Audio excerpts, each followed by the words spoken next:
우리는 월요일에 사람이 하나님의 형상으로 만들어졌고 하나님과 함께 영원히 에덴 동산에서 행복과 기쁨을 누리는 영생의 가능성을 가지고 있었다 그랬습니다.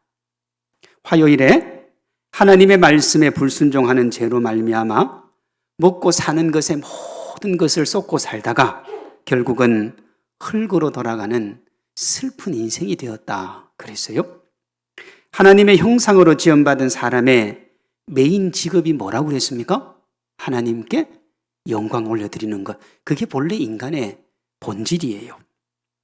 먹고 사는 것은 뭐였느냐? 사이드였다고요.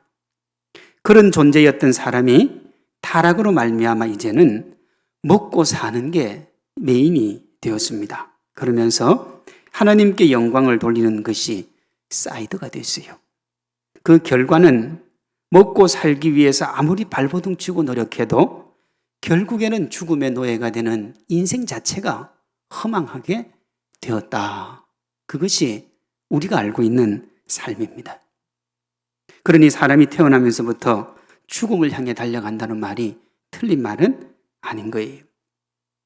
이 답답하고 슬픈 문제를 해결함으로 사람이 다시 하나님의 영광을 위해 살고 하나님이 그런 사람의 먹고 사는 문제를 책임져 주시겠다고 분명히 약속하신 게 뭐냐?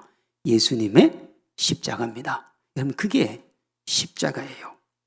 우리가 무슨 십자가 하면서 그저 앞에서 울고 그게 십자가가 아니고요. 참으로 하나님의 은혜를 깨달은 사람은 어떻게 산다고요? 주의 영광을 위해 산다고요. 그게 십자가 본질이에요. 그렇게 살아가는 사람을 하나님이 책임져 주는 인생. 그가 참으로 하나님 앞에 살아가는 거예요. 그러므로 십자가 사건은 하나님을 떠난 인간의 타락을 회복해서 하나님이 계획하신 창조의 섭리를 세우는 것. 그것이 십자가입니다. 하나님이 왕으로 통치하시고 우리는 하나님의 백성으로 하나님의 영광을 위해 살고 하나님이 우리가 먹고 사는 것 책임지는 게 십자가예요. 이것을 가장 잘 보여주고 상징적으로 보여주고 신구약 내용을 다 포괄하고 있는 게 뭐냐? 오늘 본문 마태복음 1장 1절입니다. 아브라함과 다윗의 자손 예수 그리스도의 계보라. 이 계보라는 말이 족보라는 말이거든요. 예수님이 아브라함과 다윗의 자손이라는 말의 함의가 어마어마합니다, 여러분. 어마어마해요. 아브라함은 믿음으로 언약이죠. 다윗은 그 왕족이란 말이에요. 그 가운데 오늘 우리가 살펴볼 것은 메시아 대망사상입니다. 다윗과 관련한 메시아 대망사상은 유대인들이 억압과 고통 가운데 있는 자신들을 구원해 줄 정치적 메시아를 기다린 거예요. 그 다윗의 뿌리에서 나온다는 거죠. 아브라함과 관련된 메시아 대망사상은 모든 민족이 메시아를 믿음으로 아브라함의 후손이 되고 그 후손이 하나님의 차고 넘치는 축복을 받아 누리는 거예요. 그래서 아브라함과 다윗의 자손 예수 그리스도예요. 이 조합을 하면 어떻게 되느냐? 누구라도 이 땅을 살아가는 사람은 누구라도 다윗의 뒤를 이어 왕으로 오시는 메시아의 백성이 되면 억압과 고통으로부터 자유를 누리고 메시아가 통치하는 나라의 백성이 되어서 행복하게 산다. 그게 핵심이에요. 아브라함과 다윗의 후손인 예수님이 바로 그 메시아입니다. 우리가 그리스라고 번역된 헬라어 이 크리스토스, 이게 크리스토스의 또 다른 말이 뭐냐 그러면 메시아요. 그게 메시아예요. 그 뜻이 뭐냐? 기름 부은 자 하는 뜻입니다. 그리스도가요. 메시아예요. 예수님이 메시아인데 예수님의 뜻이 뭐냐? 기름 부음을 받은 자입니다. 그럼 구약 성경에 보면요. 기름 부음을 받은 세 직분이 나옵니다. 왕과 제사장과 선지자에게 기름을 부었어요.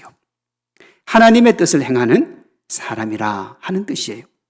성경 전체에서 예수님 한 분만이 왕, 제사장, 선지자의 삼중직을 가지고 있습니다. 예수님이 이 땅에 사신 모든 사역이 선지자의 사역이죠. 전부 그래요. 십자가 사건 후에 부활하시고 하늘로 올라가셔서 하늘 보좌 우편에 앉아서 모든 만물을 다스리는 것이 예수님의 왕직입니다. 온 우주 만물의 왕이신 거죠. 그럼 제사장은요? 예수님의 십자가 지심이 제사장의 사역입니다. 구약의 제사장들은 백성들의 죄를 하나님께 대신 구하며 용서를 구하는 일을 했어요. 그 중에서도 대제사장은 1년에 한 번 모든 이스라엘의 죄를 자기가 지고 하나님께 나아가서 용서를 구했어요. 그러니까 대제사장이 하나님 앞에 나아가서 조금이라도 잘못을 하면 지성소 안에서 죽어 나오는 경우도 허다했습니다. 그러니까 흠없고 점없고 깨끗한 제사장만이 하나님께로 나아갈 수가 있었습니다. 예수님이 우리의 죄를 위하여 하나님께 나아가 중보 사역을 하셨는데 그것이 뭐냐? 십자가의 죽으심이요. 이것을 히브리서 9장 25, 26, 28절은 이렇게 말합니다. 대제사장이 해마다 다른 것의 피로서 성소에 들어가는 것 같이 자주 자기를 드리려고 아니하실지니 그리하면 그가 세상을 창조한 때부터 자주 고난을 받았어야 할 것이로되 이제 자기를 단번에 제물로 드려 죄를 없이 하시려고 세상 끝에 나타나셨느니라. 이와 같이 그리스도도 많은 사람의 죄를 담당하려고 단번에 들이신 바 되셨고 그랬어요. 구약에는 대제사장이 1년에 한 번씩 다른 짐승의 피를 흘려서 들어갔단 말이에요. 그런데 예수님은 한 번 십자가를 지시고 난 다음에 더 이상 대속의 제물을 흘릴 필요가 없어졌어요. 왜 없어졌느냐? 주님이 대신 대속의 피를 흘리시고 다시 살아 하늘 보좌 우편으로 올라가서 영원히 살아 계시기 때문에 그렇습니다. 그러나 그 형태는 여전히 남아 있어요. 그래서 우리가 하나님 앞에 나올 때 항상 뭐라고 합니까? 우리 교회 나올 때 제일 먼저 뭘 먼저 하라고 그래요? 성도님 만나서 반가우니까 인사하고. 아니요. 여러분 교회 나올 때 제일 먼저 기도하라고 그러잖아요. 기도하고 끝낼 때 예수님의 이름으로 기도합니다. 그 순간 대속의 피가 흐르는 거예요. 예수님의 이름으로 기도하는 순간 대속의 피가 흐른다고요. 대제사장이신 주님이 하늘 보좌 우편에서 주님, 저 영혼은 내가 피 흘려서 구속한 내 백성이니까 저 기도는 들어주셔야 됩니다. 이 예수님의 구원 사역을 베드로전서 1장 18절 19절에서 이렇게 말했어요. 너희가 알거니와 너희 조상이 물려준 헛된 행실에서 대속함을 받은 것은 은이나 금같이 없어질 것으로 된 것이 아니요 오직 흠없고 점없는 어린 양 같은 그리스도의 보배로운 뭐로요? 피로 된 것이라 그랬어요. 누구 피라고 그랬어요? 그리스도의 보배로운 피. 맞습니까? 맞아요. 왜냐? 예수님이 이걸 이렇게 말씀하셨거든요. 이것은 죄사함을 얻게 하려고 많은 사람을 위하여 흘리는 바 나의 피 곧 언약의 피니라. 예수님이 십자가에서 왜 피를 흘리셨다고 하셨느냐 그러면 우리의 죄를 사해 주시려고요. 자, 우리가 주일날부터 원죄에 대해서 다루었습니다. 우리가 어찌할 수 없는 그 죄의 문제, 주님이 그 죄의 문제를 해결하시기 위해서 십자가를 지신 거예요. 예수님의 십자가의 죽음의 결과를 성경은 이렇게 말합니다. 우리는 그리스도 안에서 그의 은혜의 풍성함을 따라 그의 피로 말미암아 속량 곧 죄사함을 받았느니라. 성경은 예수님이 우리의 죄를 사하기 위해서 십자가에 못 박혀 돌아가셨고 그 죽음으로 말미암아 우리가 뭘 얻었다고요? 죄사함이요. 자, 제가 주일날도 죄 문제 얘기했고 어제도 죄 문제를 얘기했습니다. 이 죄가 모든 것의 근원이고 모든 것의 발단이거든요. 그러니까 십자가는 뭐냐? 이 죄 문제를 해결한 거예요. 아담과 하와가 하나님께 불순종함으로 선악과를 먹은 것이 원죄요.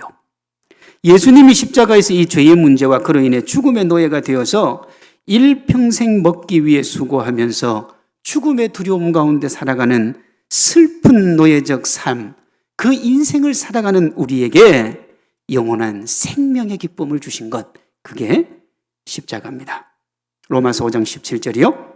한 사람의 범죄로 말미암아 사람이 그 한 사람을 통하여 왕노릇하였은즉 더욱 은혜와 의의 선물을 넘치게 받은 자들은 한 분 예수 그리스도를 통하여 생명 안에서 뭐 한다고요? 왕노릇한다 그랬습니다. 죽음이 우리에게 왕노릇했는데 이제는 생명이 우리에게 왕노릇하는 거예요. 바울은 이것을 우리를 향한 하나님의 사랑이라 그랬습니다. 우리가 아직 죄인 되었을 때에 그리스도께서 우리를 위하여 죽으심으로 하나님께서 우리에 대한 자기의 사랑을 뭐 했다고요? 확증했다. 확증했다. 이 십자가의 놀라운 은혜가 하나님의 사랑으로 하나님의 기쁨으로 우리에게 나타나서 그 죄의 결과로 먹고 살기 위해 일평생 수고하다가 흙으로 돌아가는 우리를 이렇게 만들었어요. 그가 징계를 받음으로 우리가 평화를 누리고 그가 채찍에 맞음으로 우리가 뭐 한다고요? 나음을 입었도다. 우리가 지울 수 없는 불순종의 결과인 죽음으로부터 나음을 얻은 거예요. 치료해 준 거예요. 인생이 가지고 있는 가장 큰 병이 뭐냐? 죽음에 이르는 병이라니까요. 그 죽음의 병을 주님이 고쳐주셨어요. 죽음이 죽었으니까 이제 뭐밖에 남는 게 없어요? 생명이요.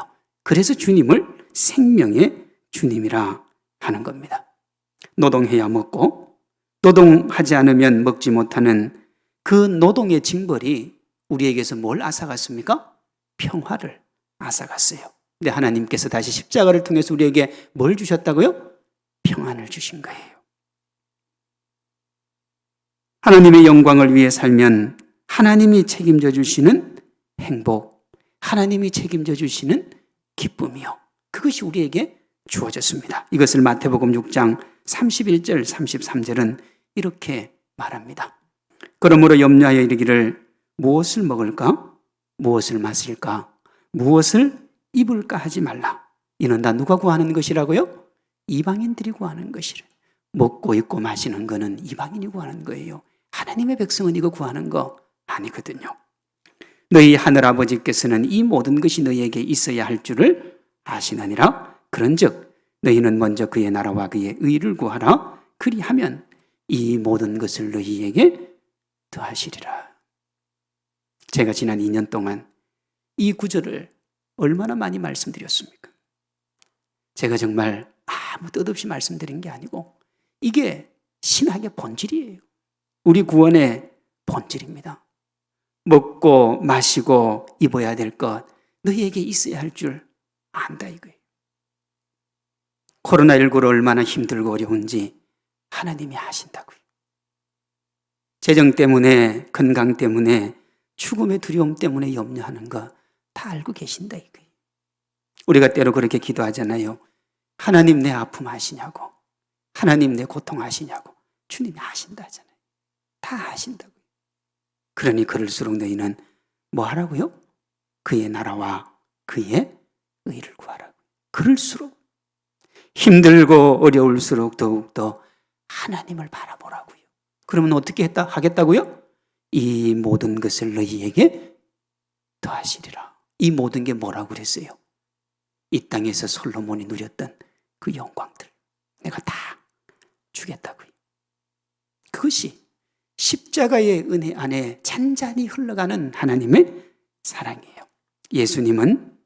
예수님을 믿는 이들과 믿지 않는 이들의 삶이 근본적으로 다르다고 그래요. 여전히 아담과 하와의 후손으로 죄의 노예적 삶을 살아가는 이들의 메인이 뭐냐? 먹고 사는 거예요. 뭘 먹을까? 뭘 마실까? 뭘 입을까? 오늘은 뭘 먹을까? 내일은 뭘 먹고 오늘은 뭘 입고 갈까? 오늘은 뭘 마실까? 여러분, 그게 세상 사람들의 관심이에요. 왜? 먹고 사는 게 그들의 본질이니까. 먹고 사는데 모든 것을 거는 사람들의 모습이 하나님께 저주받은 인생이라는 걸 그대로 보여주는 거예요. 그러니까 다른 거 볼 거 없어요. 먹고 사는데 인생의 전부를 거는 그 자체가 뭐라는 거예요? 인간의 타락이라는 거예요. 볼 것도 없어요. 하나님 보여달라고요? 아니, 하나님 볼 것도 없어요. 먹고 사는데 목숨 거는 그 모습이 하나님이 살아있다는 증거예요. 그러나 예수님이 십자가에서 하신 구원 사역을 믿는 이들의 삶은 믿지 않는 이들과는 전혀 다른 거예요. 먹고 살기 위해 사는 게 아니라 하나님의 영광을 위해 사는 겁니다. 처음 인간이었던 아담과 하와가 같은 삶의 그 본질을 회복하는 거예요.